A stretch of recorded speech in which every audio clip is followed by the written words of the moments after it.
तो मैंने खुद को टॉर्चर करके देखी 7 डेडली सिंस, ताकि आप लोगों को टॉर्चर न होना पड़े। और ये शो देख के मैं सिर्फ ये कहना चाहूँगा कि it's not that good a show. It may be fine but it's not good. मैं ऐसा क्यों कह रहा हूँ?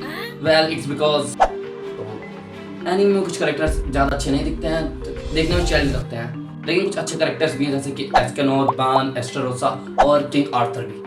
और अपने मेलोडियस साहब को कैसे भूल सकते हैं, वो तो हमारे कैप्टन हैं। उनका कैरेक्टर है बच्चा, चाइल्डिश लगता है, चलता है और वो अच्छा भी है, लेकिन एक्सेप्ट बाकी ग्रोन अप्स भी हैं जो चेहरे से बच्चे लगते हैं लेकिन है वो बड़े, सो वो चलता नहीं है। और ऊपर से एनीमे में बहुत सारी एनिमेशन इनकंसिस्टेंसी है, जैसे कि लोगों ने पहले सीजन में एनिमेशन अच्छी करी, दूसरे में बिगाड़ दी, तीसरे में दोबारा फर्स्ट सीजन की तरह करने का ट्राई करा लेकिन नहीं हुई, और चौथे में उन लोगों ने जो कबाड़ा करा है, जिन्होंने देखी है उनको पता है कितना कबाड़ा करा उन लोगों ने।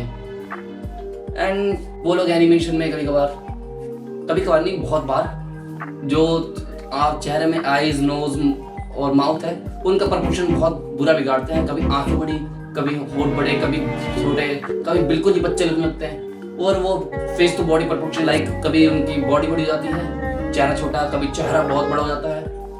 तो वो बहुत ही ज़्यादा इनकंसिस्टेंसी है एनिमेशन में, जो देखने में अच्छा तो बिल्कुल नहीं लगता है। और हमसे तो झेला नहीं गया, आप झेल सकते हो तो झेल लीजिए, हमारे बस का तो नहीं है भैया। सेकंड बात, सो ये फर्स्ट में ही था लेकिन बोलना भूल गया, तो इसलिए सेकंड। तो एनीमे में एनिमेशन करनी होती है, लेकिन वो लोग एनिमेशन के नाम पे हमें साइड स्लो दिखाते हैं बहुत ज़्यादा। एनीमे में आप बहुत बार देखें कि कैरेक्टर्स खड़े हैं, उनके सब माउथ फ्लैप हो रहे हैं, या same frame left to right to left, ऊपर से नीचे, नीचे से ऊपर हो रहा है। साइड स्लो दिखाते हैं एनिमेशन के नाम पे बहुत बार, यानी बहुत ज़्यादा ही होता है। तो अब किसी स्पेसिफिक सीजन को तो बोल नहीं सकता, लेकिन 4 सीजन में बराबर ही मान लीजिए होता है। As for the number 3, we have characters and उनके बेतुके and absurd power ups। Hindi English में बोल दिया बट है बेतुके। जैसे कि आप यकीन नहीं कर सकते, मतलब कौन ही यकीन करेगा कि एक इंसान माना अमर है, लेकिन एक इंसान एक डीमन किंग को हरा दे, वो भी सोलोली, वो भी कॉम्बैट में। डीमन किंग है यार, वो मजाक क्या कर रहे हो तुम लोग। ऐसे बहुत सारे कैरेक्टर जैसे किंग का मानते हैं अच्छा है, लेकिन इतना तो पावरफुल नहीं है। तो मैर वही नाम है ना इसका, इतना तो पावरफुल नहीं है कि वो मैर, या फिर कह सकते हैं एस्टेरोसा, उसको हरा सके। उसका उस फाइट से पहले पावर लेवल था कुछ 40,000 के आसपास, एंड मैर का पावर लेवल है कुछ 2 लाख प्लस। तो आप मान सकते हैं कि वो एक सडन पावर अप की वजह से 40 से 2 लाख जा सकता है। How is that possible? ये तो कौन ही माने। ऐसी अनेक ढेरों एग्जांपल मिल जाएंगे आपको थ्रू आउट द सीरीज, जहाँ पे पावर की इतनी खतरनाक अपस्केलिंग हुई है, क्या ही बताएं, जो बिलीवेबल तो बिल्कुल नहीं है। तो बड़ा एग्जांपल पान ले लीजिए आप उसने 500 साल ट्रेनिंग करी, लेकिन स्टिल इसका मतलब ये नहीं कि वो एक इंसान होकर डीमन किंग के साथ कॉम्बैट करे और जीत भी जाए। डीमन किंग की बात चली रही है तो इसी से निकल के आता है हमारा 4th पॉइंट, जो है डीमन किंग को पोर्ट्रे करने का तरीका। पहले के सीजन में दिखाया कि डीमन किंग है ताकतवर, लेकिन 4th सीजन में जाते उन लोगों ने डीमन किंग का क्या कचरा करा है।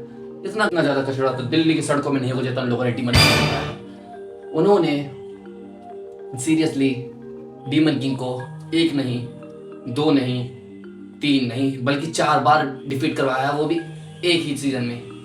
तो ये बात है, डीमन किंग है भाई, वो इतनी आसानी से हार जाएगा केजरीवाल थोड़े, और केजरीवाल भी हारा थोड़े, हटाया गया उसको। पॉलिटिक्स को साइड रख के दोबारा आते हैं। जो डीमन किंग को 4 बार हराना है, it's not that great because he is a God. उसे 4 बार हराया तो आया, लेकिन फाइनल में नो, एक बार तो भूल ही गया मैं। एक बार हराने के बाद वो जमीन में तो घुस गया था, फुल पावर में आया, लेकिन हरा दिया उसको फिर से। 5 बार हरा एक सीजन में एक डीमन किंग। क्या डीमन किंग बनेगा ये? बन जाता अगर राइटर चाहते तो, लेकिन ना ही चाहा उन्होंने, तो it is what it is. The last issue I have with the anime is that it's boring. बहुत बोरिंग है। वो कहानी बर्बाद करते हैं, कैरेक्टर्स बर्बाद करते हैं, और कैरेक्टर्स मर के इतनी बार वापस आते हैं जो दिख के रिपीटेटिव लगता है, और उनका पावर स्केलिंग भी रिपीटेटिव है ही।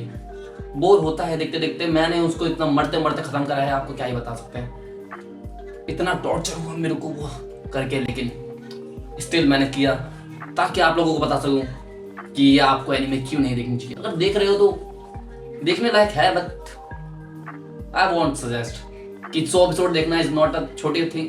सो खत्म करते हैं आज के लिए, बस इतना ही। मिलते हैं आपसे अगली वीडियो में, तब तक के लिए एक अच्छी एनीमे देखिएगा।